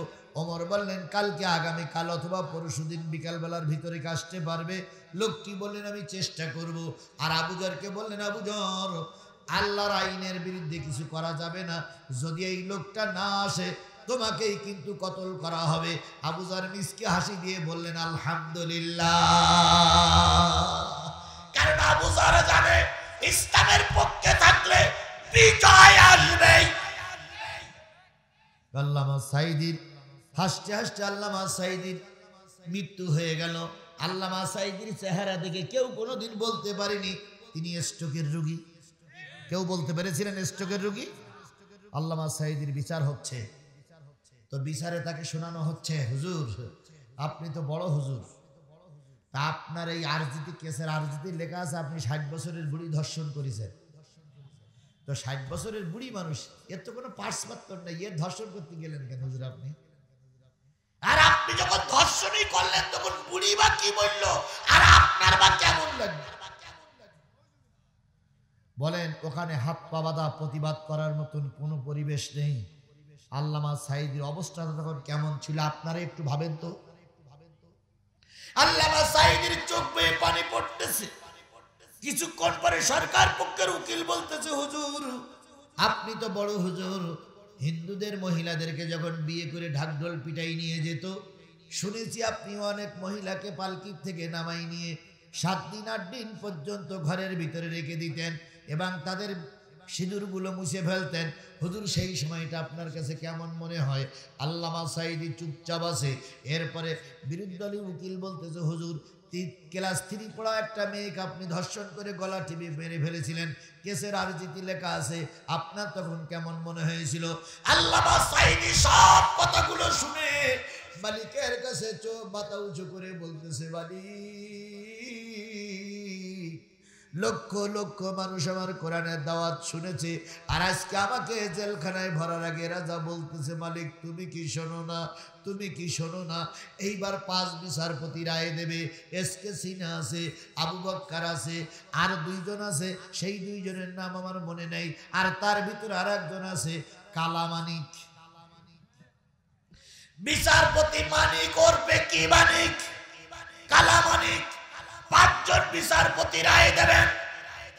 রায় লেখার আগে আল্লামা সাঈদী কোরআন শরীফ খানা বুকের পরে করে নিয়ে আর হাতে একটা ছোট্ট পানির বোতল ছিল, এই 2টা জিনিস নিয়ে আল্লামা সাঈদী ডেকে ডেকে বলতেছে, ও বিচারপতিরা, রায় লেখার আগে একটা জিনিস শোনো, তোমাদের এই রায় কিন্তু শেষ রায় নয়, এই আদালত কিন্তু শেষ আদালত নয়, আর একটা আদালত আছে, সেটা হলো আল্লাহর দরবারের আদালত।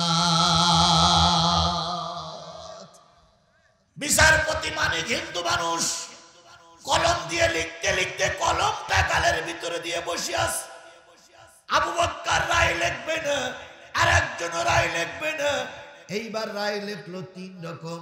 বিচারপতি মানিক লিখলো আমৃত্যু কারাদণ্ড, সম্ভবত আবু বক্কর লিখেছিলেন বেকসুর খালাস, আর একজন বিচারপতি লিখেছিলেন যাবজ্জীবন কারাদণ্ড, আর একজন বিচারপতি লিখেছিলেন মনে হয় আমৃত্যু কারাদণ্ড। আর কালামানিক রায় লিখলো সাঈদীকে ফাঁসির সেলে নিয়ে জুলাইয়ে মারতে হবে, ফাঁসি দিতে হবে। 4 জনের রায়, 5 জনের রায় 3 রকম হওয়ার কারণে আমৃত্যু কারাদণ্ড দেওয়া হলো। যখন আমৃত্যু কারাদণ্ড রায়টা দেওয়া হলো, বিচারপতি মানিক বলতেছে, আমি এ রায় মানি না। আল্লামা সাঈদী বলেছিলেন আল্লাহরে ভয় করো, কালামানিক বলেছিল আল্লাহরে ভয় তুমি করো, তোমার আল্লাহ পরকালে যা পারে করবে, এখন তো আমরা তোমার ফাঁসি দিয়ে মারি। সব বিচারপতির রায় একরকম, কালামানিকের রায় আর একরকম। আল্লাহ রাব্বুল আলামিন এসকে সিনহাকে বিদেশে রেখে দিয়েছে। আবু বক্কর সম্ভবত এখনো দেশে আছে, আর একজন এখনো দেশে আছে, 1 জন না 2 জন মারাই গেছে। আর কালামানিক ঘুরে ঘুরে বেড়াতো আর সবারই সামনে বলতো, আমার মনে বড় কষ্ট, আমি আল্লামা সাঈদীকে কি দিতে পারলাম না, ফাঁসি দিতে পারলাম না। ও আল্লাহ, দেশ যখন স্বাধীন হয়ে গেল, সবাই সবার মতন গা ঢাকা দিল। কালামানিক চলে যাচ্ছিলেন কোন সীমান্ত এলাকা দিয়ে? সিলেটের সীমান্ত এলাকা দিয়ে চলে যাচ্ছিলেন। বিএসএফ তারে ধরল, বিএসএফ ধরে মোটামুটি মেরে ধরে কলার পাতায় সবাই রাখলো। পরে বিজিবিরা সংবাদ পেল কালামানিক ওইবারে ধরা পড়েছে। বিজিবিরা ফেলাক বৈঠক করে কালামানিকরে নিয়ে আসলো। দেশের যত লোক সব গিয়ে কালামানিককে কেউ দেখতে যায়, কেউ পচা ডিম ফেলাই মারে, কেউ বা জুতো ফেলাই মারে, কেউ বা অনেক দূর থেকে জাম দিয়ে মাথায় একটা বক্সিং মেরে চলে আসে। হঠাৎ করে এক লোক মাঠে কাজ করতেছিল, ছোট একটা বাচ্চা দিয়ে বলতেছে, আব্বু সাঈদী সেই রায় লিখেছিল কালামানিক, সেই লোক ধরা পড়িস। তখন ওই লোক কৃষক বলছে, কোন জায়গায় রে মা? কয়ে বিজিবি ক্যাম্পে। যেয়ে দেখে কালামানিকের 2 পাশে 2 জন ধরে রেখেছে, আর 3-4 জন বিজিবি চারিদিক থেকে ঘেরা করে গেছে, কেউ মারতে না পারে। লোকটা চিন্তা করবো, লোকটা চিন্তা করলো মরণ তো একদিন হবে, তা কালামানিকের মেরিয়ে মরি। দূর থেকে এসে জাম বেঁধে মেরিয়েছে, একবার জাগায় লাথি, এক লাথিতে একটা বিসি আউট। কি আউট? বিসি আউট। একবার ডিমির মতন, মার্বেলের মতন 7-8 হাত দূরে গিয়ে পড়িছে। তাহলে লাতির জোরটা কত কেজি ওজনের চিন্তা করতেছেন ভাই? এক লাতি দিয়ে একটা আউট। পরে তো সবাই ধরে নিয়ে গেল, কালামানিকে নিয়ে গেল হাসপাতালে। যায় কেটিয়ে মুটিয়ে ছিঁড়িয়ে মিড়িয়ে অপারেশন করিয়ে মোটামুটি হাসপাতালের ভিতরে বেডশিটে ঢেকে রেখে দিয়েছে। এবার সাংবাদিকরা যেই বলতে, কালামানিক ভাই আসসালামু আলাইকুম, কালামানিক ভাই আসসালামু আলাইকুম। কালামানিক বলতে ওয়ালাইকুম কুম, ওয়ালাইকুম কুম, ওয়ালাইকুম কুম। কয় আপনারে বেডশিট দিয়ে ঢেকে রাখা কেন, কি ঘটনা? কালামানিক বলতেছি একটা নেই। তো সাংবাদিকরা বলতে কি নেই? তো বলতে বুঝতে পারতেছ না কোন জায়গায় ঢাকা? দেখাচ্ছে না, আপনি তো স্পষ্ট ভাষী, আপনি তো সবসময় স্পষ্ট কথা বলতেন, তাই শুনতে চাচ্ছি কি নেই। তা বলছি একটা নেই। তো সাংবাদিকরা বলতে কি নেই? তো বলতে বিসি দুটো থাকে না, একটা নেই। তো বলতে গেল কি করে? কয় কেরা একটা লাথি মিললে এক লাথিতে আউট। তখন সাংবাদিকরা বলতে, কালামানিক ভাই এই ডাইন পাশের আউট না বাম পাশের আউট? একটু কাপড় উঁচু করেন দিন, আমরা একটু দেখি। কালামানিক তখন বলতেছে, আমার বিসি চলে গেছে, তোমরা রসিকতা করতে চাও না? ভাই জিনিসটা আপনারা হেসে উড়াই দিলেন। আল্লামা সাঈদীর এইটি ফাঁসির কাস্টে মৃত্যুবরণ করানোর জন্য এইটি রায় লিখেছিল। কথা বলেন, আল্লামা সাঈদীর বিরুদ্ধে অ্যাকশনে যাওয়ার কারণে এই দুনিয়ায় বেঁচে থাকা অবস্থায় 2 বিসি চলে গেছে। আর কালামানিকের যদি আমরা দিনাজপুরি পাই, ওর আরেকটা বিসি বের করে ভারতে পাঠাই দেব। কথা কি ঠিক? সুতরাং আল্লাহর বিচার আলাদা। কথা বলেন, কথা বলেন। আবু জাহর বললেন চিন্তার কোনো কারণ নেই, ছেড়ে দেন। মনে আছে তো, মনে আছে তো, মনে আছে তো? লোকটি চলে গেলেন। পরের দিন চলে গেল। তৃতীয় দিন হযরত ওমর আসরের সালাত আদায় করে বিছানায় বসলেন, কাগজপত্র সামনে নিলেন। এরপরে বিচারের দায়িত্বশীল তাদেরকে বলেন, এখন কোন রায় কার্যকর? কয় খলিফাতুল মুসলিমিন, এখন সেই পুরুষ লোক, সেই বাপ হত্যার রায়ের দিন কার্যকর করার দিন আজকে। সে লোকটি ফিরে এসেছে। কয় না। কয় জামিন ছিল কে? কয় আবু যর। আবু যরের ডেকে নিয়ে এসো। আবু যর রাদিয়াল্লাহু তাআলা আনহু মসজিদে নববীর এক কোণায় নামাজ আদায় করে 2 চোখের পানি ফেলে কাঁদে আর বলে, মালিক, পরের জন্য জামিন থেকে এখন আমাকে মনে হয় কতল হতে হবে। দুঃখ নাই, তোমার দরবারে যে বলতে পারবো, রসুলের কাছে যে দাঁড়াতে পারবো যে রসুলের একজন উম্মতের পক্ষে জামিন থাকার কারণে আমার কাল্লা দেওয়া লাগলো, নিশ্চয় আমি তোমার কাছে ক্ষতিগ্রস্ত হব না। আলিয়ার আর একজন যে বলতেছে, বড় ভাই ওমর আপনারে সালাম দিয়েছে। আবু যর উঠে দাঁড়ালেন। 2 জন যখন আবু যরকে নিয়ে আসতেছে, ঠিক সেই সময় যতগুলো সাহাবী ছিল সকলের চোখে পানি। নারীরা কাঁদতেছে, ছোট্ট ছোট্ট বাচ্চাগুলো কাঁদতেছে। ওমরের কাছে যেয়ে বলতেছে, ওমর একটু দয়া করো ওমর, আবু যর নিরপরাধ মানুষ, তারে মেরে দিও না। ওমরের একদম নীরব হয়ে বসে স্যার বলতেছে, হত্যার জন্য জামিনদার হয়েছে যিনি, তাকেই হত্যা করা হবে।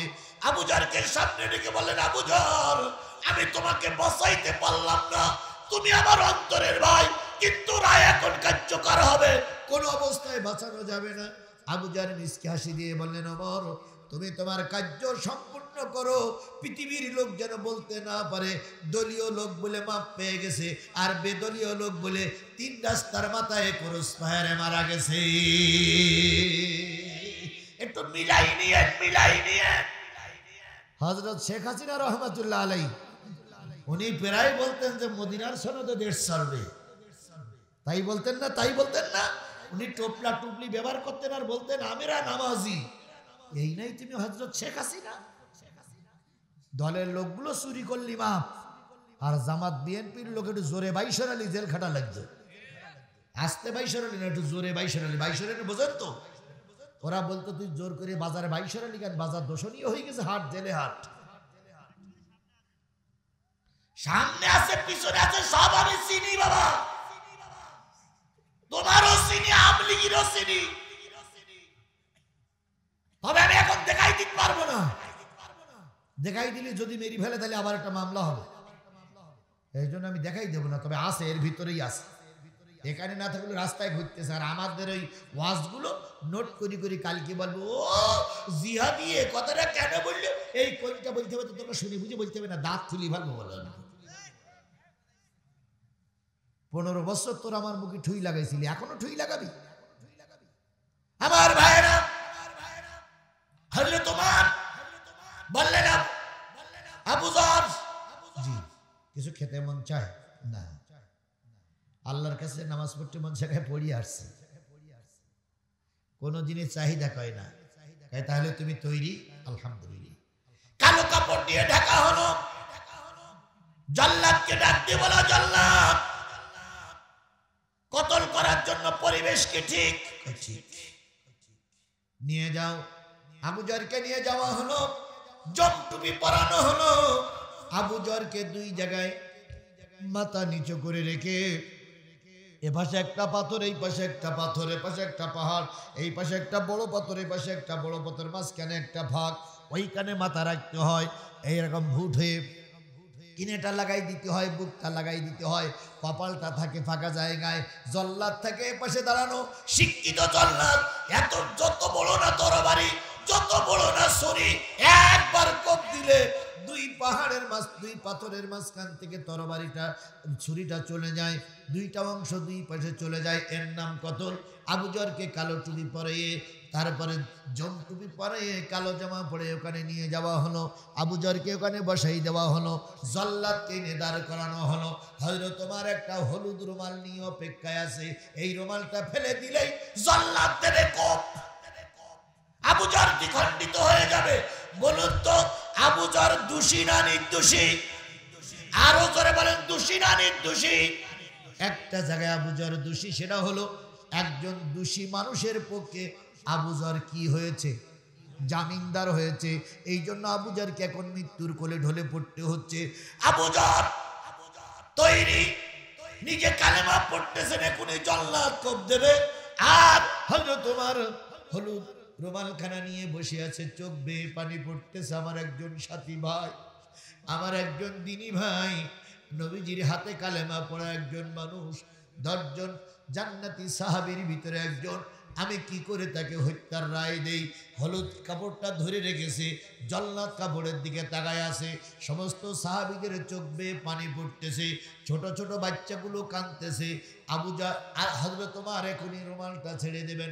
হঠাৎ করে একটা বাচ্চা ছুটে এসে বলতেছে, খলিফাতুল মুসলিমিন 2টা মিনিট অপেক্ষা করুন, মরুভূমির বুক চিরে 2টা ঘোড়া দ্রুত গতিতে আমাদের এদিকে ফিরে আসতে, ছুটে আসতেছে।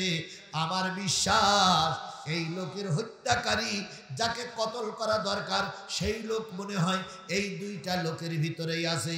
অন্যান্য সাহাবীরা ডাক দিয়ে বললেন, ও খলিফাতুল মুসলিমিন ওমর, একটু দেরি করা যাক, যদি ওই 2 জনের ভিতরে প্রকৃত আসামি না আসে, তখনই আপনি রুমালটা ফেলে দেবেন।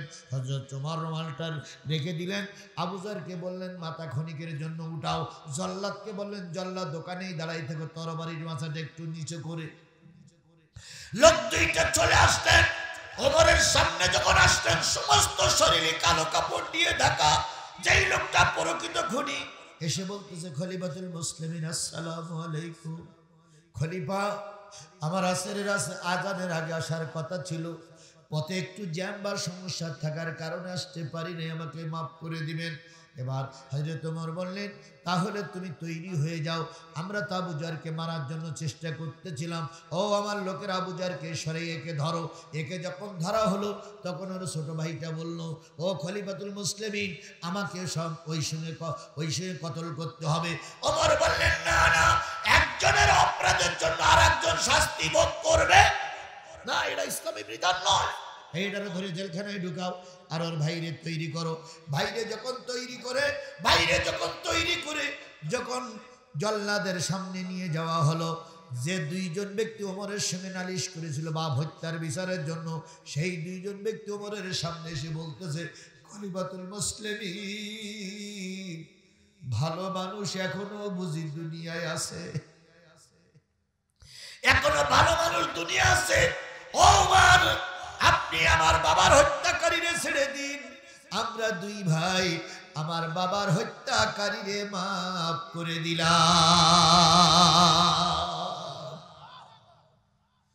হযরত ওমর বলতেছে, এই মাফ করবি তো এতক্ষণ নাটক করলি কেন? তোরা যদি মাফই করবি তাহলে এতক্ষণ আমার নাটক করলি কেন? নাটক শুনানি হলো কেন? তখন দুই ভাই দাঁড়াই বলতেছে, হযরত ওমর, আমরা তো বিচার চেয়েছিলাম, বিচার তো পেয়ে গেছি, তাহলে মাফ করলি কেন? কয়, মাফ করলাম শুধু ইসলামের খাতিরে, দেশের খাতিরে, মুসলমানদের খাতিরে। কয় কেমন?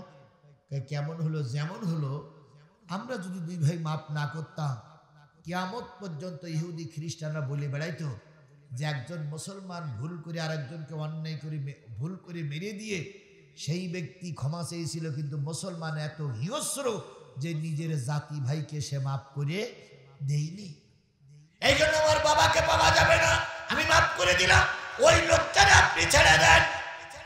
সুবহানাল্লাহ বলবেন না? এর নাম হলো ইসলাম। এর নাম কি? লোকটা যখন দাঁড়ালেন, ওমর বলতেছে, এই বেটা, তুই তো জানতিস তোর আজকে কতল করা হবে, ফিরে আসলি কেন? ওই লোকটি বলতেছে, ওমর, আমার জন্য একজন জান্নাতি মানুষ জিম্মাদার, যদি আমি ফিরে না আসি সেই লোকটা মারা যাবে, আর আমি যদি ফিরে না আসি কিয়ামত পর্যন্ত ইহুদি খ্রিস্টানরা বলবে মুসলমানরা ধোঁকাবাজ। মুসলমানের জন্য এক মুসলমান জামিন হইল, আরো স্বার্থ নিয়ে কেটে বলল ও আর ফিরে আসেনি। এই জন্য ওই ব্যক্তির দুর্নাম না হবে, মুসলমানদের যাতে দুর্নাম না হয়, নিজের জীবন দেব, তবু ইসলামের কোনো দুর্নাম হতে দেব না। এই জন্য জানি আমার মৃত্যু হবে, তারপরেও ফিরে এসেছি। সুবহানাল্লাহ, সুবহানাল্লাহ। এর নাম কি? এর নাম কোরআন, এর নাম শরিয়াত। এবার হযরত ওমর আবু যরকে পাশে ডেকে বলতে, আবু যর ভাই আমার, তুমি রাসূলের ঘোষণাকৃত জান্নাতি একজন মানুষ, তুমি কেন জামিন হতে গেলে? আবু যর মিসকে হাসি দিয়ে বলতেছে, ভাই আমার, আল্লাহ রাসূল আমাকে শিক্ষা দিয়েছেন, আমাদেরকে শিক্ষা দিয়েছেন, নিজের জীবন বিসর্জন দিয়ে হলো বিপদে মুসলমানদের পাশে থাকতে হবে। তাই আমি চিন্তা করলাম, যদি এই লোকটার জন্য আমি একটু জামিন না হতে পারি, এই লোকটা মৃত্যুর সময় বলবে আমার পক্ষে কেউ ছিল না, কোনো মুসলমান ছিল না, আর পৃথিবীতে যত ইহুদি খ্রিস্টান আসবে সবাই বলবে এক মুসলমান আর এক মুসলমানের কাছে একটু সাহায্য চাইছিল, সাহায্য করিনি, তাই আমি আজকে জামিন হয়ে গেলাম। আমি জানতাম মৃত্যু হবে, তারপরে জামিন। হযরত ওমর করেছি, সকল দলকে আমরা জাতীয় সংসদে দিয়ে পরীক্ষা করেছি না? জামাত ইসলামকে এককভাবে জাতীয় সংসদে দিয়ে কোনোদিন টেস্ট করেছি? আমি আপনাদের পায়ে ধরে অনুরোধ করবো, একটা বার আমরা অন্তত পরীক্ষা করব। আমরা দ্বিতীয়বার দেব না, একটা বার আমরা দিয়ে কি করব? পরীক্ষা করব। যদি শান্তি ফিরিয়ে আনতে না পারে, 3 তালাক দিলি বউ তালাক, আর আমরা 193 তালাক দেব, 190 তালাক বেশি করে দেব। তবু একটা বারের জন্য আমরা একটু পরীক্ষা করে দেখতে পারি না ভাই? ভাই পরীক্ষা করে দেখতে পারি না? মসজিদে প্রতি বছর কোরআনের হাফেজরা আসে, খতম তারাবি পড়তে। এখন একটা গ্রামের ছেলে বলতে, চাচা আমার একটা বার অন্তত দেখো, 10 দিন, যদি না হয় তো আবার তাড়িয়ে দিও। গ্রামের লোক সব বলতেছে একটা বার দেখা যায়, আমরা ওই নামে একটা বার দেখবো। কি আপনারা একটা বার দেখতে রাজি নেই ভাই? বিএনপি, জাতীয় পার্টি, আওয়ামী লীগ আপনারা দল করেন, অন্তত একটা বার ইসলামের হুজুরদের দিয়ে দেখেন। যদি শান্তি না আসতে পারে, 3 মাস পরে আন্দোলন করিয়ে 190 তালাক দিয়ে পাকিস্তানে পাঠিয়ে দেব। ওদের আর বাংলাদেশে রাজনীতি করতে দেব না। তবে একটা বারের জন্য ওরা শান্তি দিতে পারে কিনা আমরা পরীক্ষা করব। কারা কারা পরীক্ষা করতে রাজি আছেন একটু হাত তুলে দেখান তো, যে আমরা একটা বার পরীক্ষা করব। পারলি ভালো, না পারলি গো। আল্লাহ আমাদের পরীক্ষার সামনে ওদের এনে এই দেশে শান্তি বজায় রাখার জন্য কাজ করার তৌফিক দান করুন। ওমা তৌফিক ইল্লা বিল্লাহ ওয়া আখিরু দাওয়ানা আলহামদুলিল্লাহি রাব্বিল আলামিন। সূরা ফাতিহা ইখলাস পড়ি সবাই। আজকের মাহফিলের সভাপতি একজন আলেম মানুষ। ভাই কথা বলবেন না? বলেছেন আল্লাহুম্মা